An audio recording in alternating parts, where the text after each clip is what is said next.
Hampton County Commissioners held their monthly committee session on building and economic development this morning.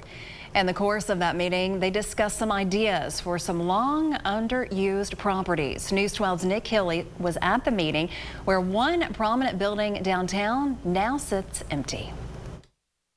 Commissioners discussed how to increase the efficiency of legal facilities across the county. This includes the former site of the Hamilton County Jail right behind me. Think about it, if you get a new building, and these are just hypothetical, a new building, 120 million.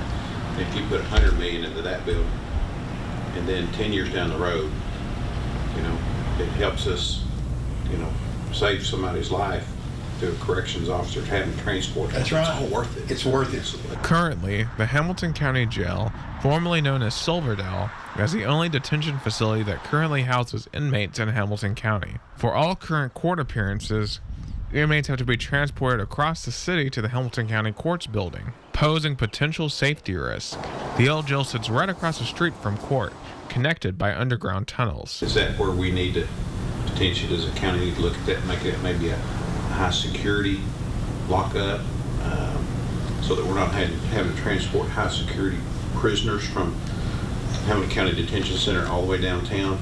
While several of the other commissioners agree that repurposing the jail is a good idea, there's a lot of work to refurbish it, as the interior is described as being in disrepair. They say, well, it's condemned. It's condemned because it had a water leak and had a mold issue.